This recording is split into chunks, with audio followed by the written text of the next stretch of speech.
Buenos días, hoy vamos a hablar sobre un posible rescate bancario que se ha estado mencionando en Panamá últimamente. Estos son los temas que vamos a tratar: de dónde surge la idea, vamos a ver un resumen en cifras del rescate, los antecedentes y posibles causas del problema, el apoyo del gobierno a la banca, la solicitud de más ayuda de la banca al gobierno. Vamos a ver finalmente un análisis de las cifras y sus consecuencias. Estas son mis redes sociales, me pueden contactar por mensaje directo a mi cuenta de Twitter o me pueden contactar también por Telegram. Les solicito que si pueden se suscriban al canal de YouTube. Si quieres apoyar al canal para seguir subiendo este tipo de contenido, puedes hacer una pequeña donación a la cuenta que aparece en la descripción del video. La donación puede realizarse mediante depósito o transferencia bancaria. Cualquier donación, por muy pequeña que sea, será de gran ayuda para seguir subiendo este tipo de videos educativos. ¿De dónde surge la idea? La primera vez que leí sobre un rescate bancario en Panamá fue en este artículo: Panamá necesita un banco malo para salvar la paz social, cuyo autor es el señor Rodrigo Noriega. Este artículo apareció el 14 de septiembre en el diario La Prensa. El señor Noriega menciona una serie de cifras y razones, pero por ningún lugar aparece el término rescate bancario. Me llamó la atención que en el párrafo final como que trata de tomar distancia del concepto y dice que todo esto parece un sueño utópico o una operación de ingeniería financiera cargada de contabilidad creativa. En realidad, lo que pretendo es que todos y todas empecemos a pensar en cómo resolver un problema que muy pronto puede salirse de las manos. Bueno, señor Noriega, este servidor sí leyó el artículo, se puso a pensar y llegó a la conclusión de que un rescate bancario es una pésima idea. Los rescates bancarios han tenido resultados catastróficos para la población cada vez que se han implementado. Más adelante sustentaré con cifras detalladas por qué un rescate bancario no es un buen negocio ni salvará la paz social en Panamá. Veamos un resumen de las cifras del rescate que se menciona. Esto es solo un resumen de las cifras mencionadas en el artículo. Al final del video haremos un análisis detallado de su significado y cuál puede ser su impacto negativo en el bolsillo de los panameños. El rescate tiene dos componentes. El primero sería la compra de deuda en estado crítico, que estaríamos hablando de 4.500 millones divididos entre 300.000 clientes. El banco malo compraría estas deudas a un 90%, sería esta cantidad que está aquí. El primer pago que se le haría a los bancos sería esta cantidad que está aquí y se haría mediante la emisión de un bono por el 20% de la deuda. O sea, esto que está aquí es el 20% de la deuda. El resto, que es esta cantidad que está aquí, se haría mediante créditos fiscales pagados anualmente entre 10 a 15 años. Las cantidades pudieran estar entre 216 millones y 324 millones. Esto es lo que se estaría pagando anualmente en un periodo de 10 a 15 años dependiendo. La segunda parte del rescate bancario consiste en la conversión de un banco malo a un banco solidario, que es como ellos lo han llamado. Este banco tendría 2.800.000 accionistas, que corresponden a la cantidad de panameños mayores de 18 años de acuerdo al padrón electoral al 31 de diciembre de 2020. En el artículo dice 2021, pero debe ser 2020. Cada panameño tendría derecho a una acción por este valor y que tendría un rendimiento a partir del 2023 por esta cantidad que está aquí y a partir del 2025 por esta cantidad que está aquí. El articulista estima que actualmente vamos a tener una pobreza extrema de un 25% y que los deudores que originaron el problema, que son 300.000, pueden utilizar esta acción para comenzar a pagar capital a partir del 2023 y intereses y capital a partir de enero del 2025. Es importante que se queden hasta el final para ver el análisis de estas cifras, porque aquí solamente las estamos mostrando, no las estamos analizando ni estamos diciendo cuál sería el impacto negativo que esto tendría en el bolsillo de todos los panameños. Vamos a ver los antecedentes y posibles causas del problema.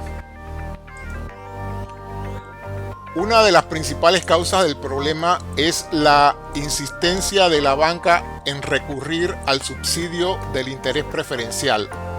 Por aquí les dejo un video donde explica ese tema.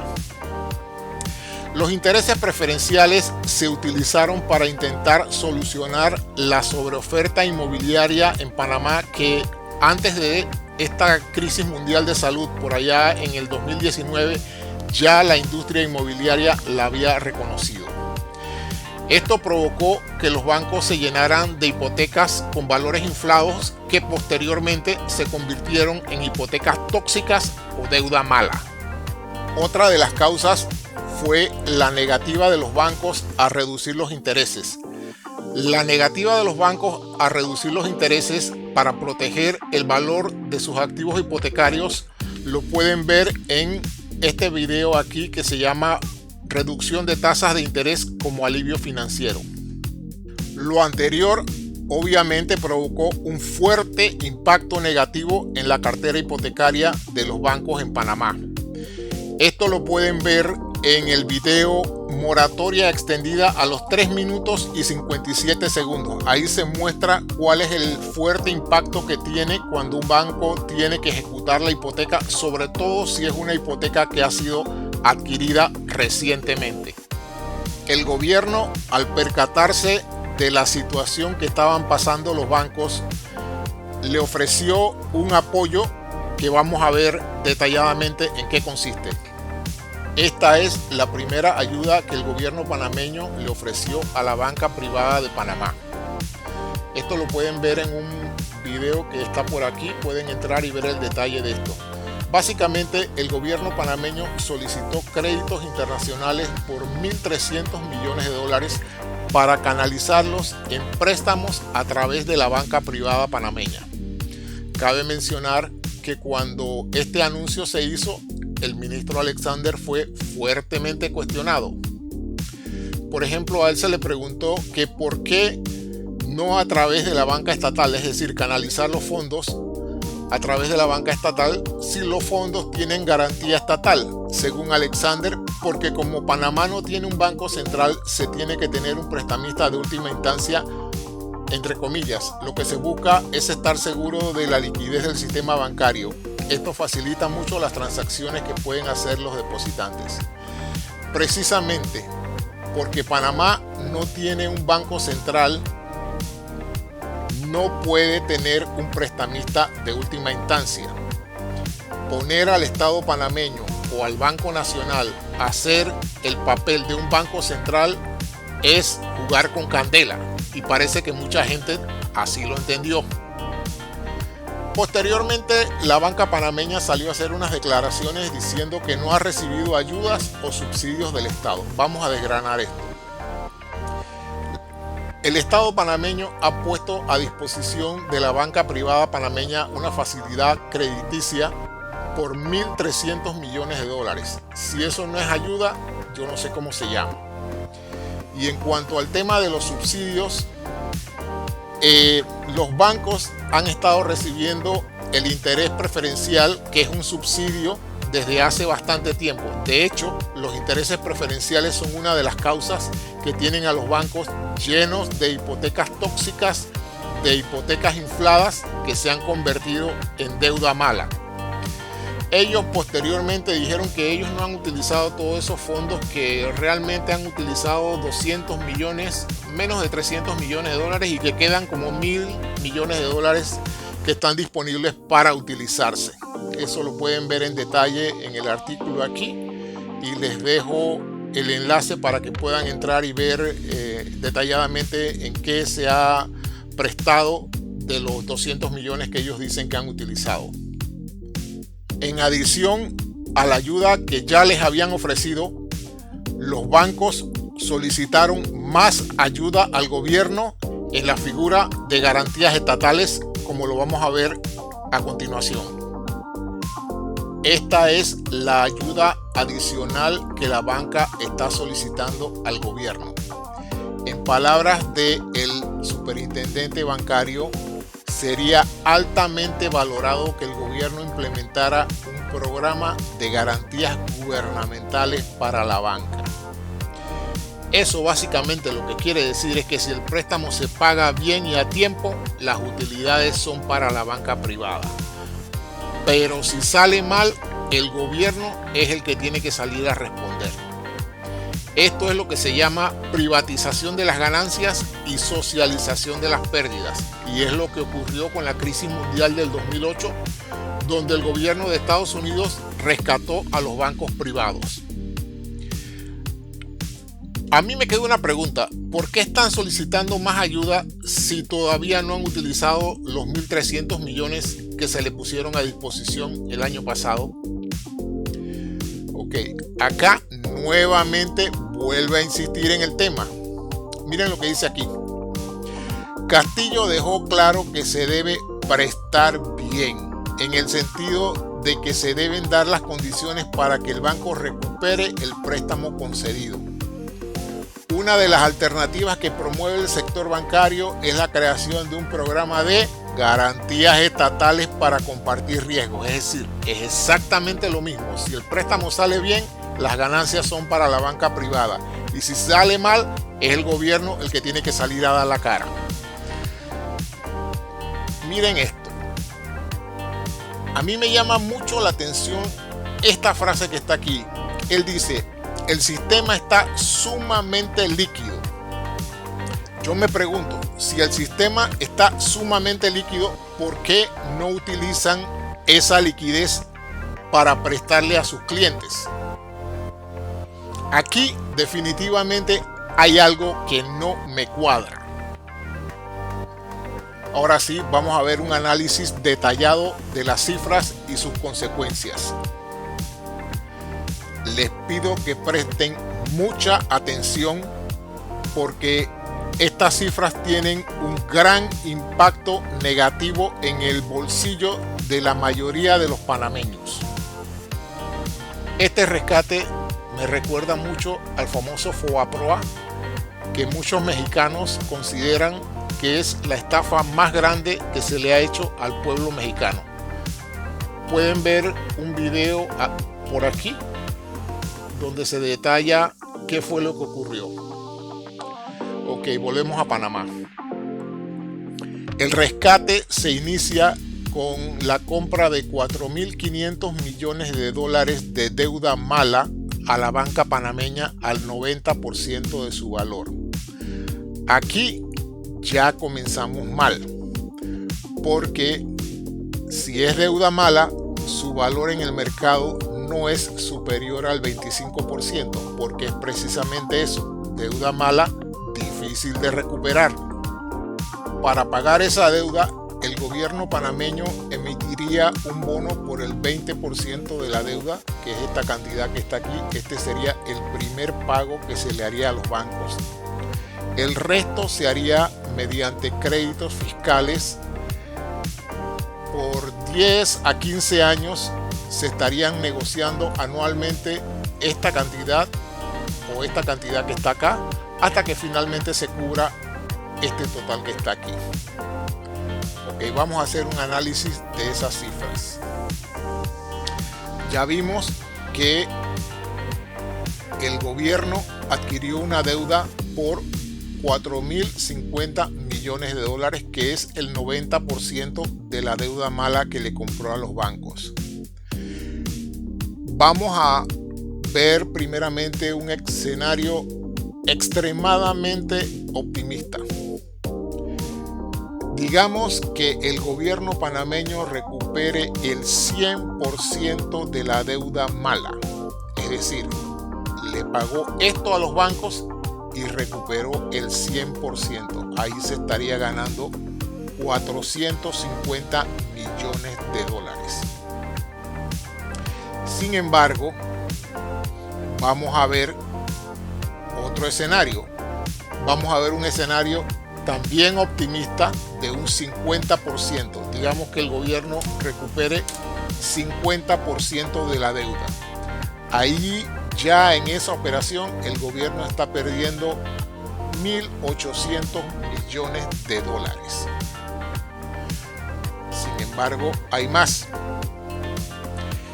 Como esto es algo que cuando se lo presenten a la ciudadanía a nadie le va a gustar, lo que el articulista ha diseñado es crear un banco malo con un capital emitido de 4.500 millones de dólares y darle a 2.8 millones de panameños una acción con un valor de 1.607,14. Esa es la cifra real.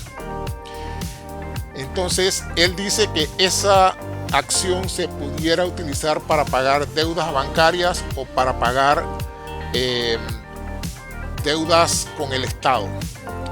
Entonces el articulista también dice que a los 6 meses probablemente van a estar en los bancos el 50% de esas acciones. Es decir, que los bancos a los 6 meses van a tener en sus balances 2.250 millones de dólares producto de pagos recibidos con estas acciones emitidas por el banco malo. Miren por dónde ya va la cosa. Si sumamos estos 1.800 que estamos perdiendo en la operación cuando se recuperaron 50% del valor y el 50% de las acciones que pasen al balance de los bancos, ya la pérdida es de 4.050 millones de dólares. Sin embargo, veamos un escenario más realista. Digamos que el gobierno solo recupere el 25% de la deuda mala, que es lo razonable que se pudiera recuperar. En ese momento, en esta operación, aquí el gobierno estaría perdiendo 2.925 millones de dólares y el total final del rescate sería 5.175 millones de dólares. Aquí estamos asumiendo que en 6 meses a los bancos les entraría esta cantidad que está aquí y el otro 50% le entraría al Tesoro Nacional porque se utilizarían para pagar deudas con el Estado. Sin embargo, ese 50% no es efectivo que le está entrando al gobierno. El 50% que entre al Tesoro Nacional sencillamente lo único que quiere decir es que esas acciones van a salir de circulación, pero no es efectivo que le está entrando al Tesoro Nacional. Eso hay que tenerlo bien claro. Entonces, el gobierno, después de rescatar los bancos, quedaría con una deuda de 5.175 millones de dólares, pero además, dentro de esa deuda, quedaría una deuda con los bancos que vendieron la deuda mala, que ya tendrían el 50% de las acciones del banco malo, que sería 2.250 millones de dólares, que tendría el gobierno que comprarlo, que pagar esa deuda, porque esa deuda estaría generando estos rendimientos. Entonces, el negocio realmente es muy malo para la población panameña porque estaría debiendo esto que está aquí, 5.175 millones de dólares. Sin embargo, hay que tomar en cuenta que este no es dinero que el gobierno tiene en sus manos. El gobierno tiene que pedir prestado $5.700 millones para cubrir esta deuda y tiene que pagar intereses. Y esa es una deuda que va a ir creciendo y creciendo a lo largo de los años. Así que esto definitivamente no es un buen negocio. No es un buen negocio porque los bancos quedarían con una cartera saneada, con la seguridad de que si se vuelven a meter en problemas, el gobierno lo rescataría y la deuda la pagarían los contribuyentes panameños. Cuando un cliente no puede cumplir con sus compromisos bancarios, el banco sencillamente ejecuta las garantías. Cuando un banco no puede cumplir con sus compromisos, hay que liquidarlo y por ningún motivo rescatarlo. A pesar de reiteradas advertencias hechas en este canal, algunos bancos fueron extremadamente imprudentes en el manejo de riesgo y lo más correcto es que asuman las consecuencias de sus actos. Debido a las cifras presentadas, por ningún motivo el gobierno debe rescatar a ningún banco por las grandes pérdidas que ocasionaría a los contribuyentes panameños. El gobierno panameño debe dejar que el mercado actúe y que solo sobrevivan los bancos que han sido más prudentes en el manejo de sus carteras. Si uno o varios bancos tienen que quebrar o ser intervenidos, sus deudores tendrán la oportunidad de negociar mejores términos para pagar sus deudas. Si el video te gustó, regálame un like, suscríbete al canal y activa las notificaciones para que te avise cuando subo nuevo contenido. Muchas gracias y hasta luego.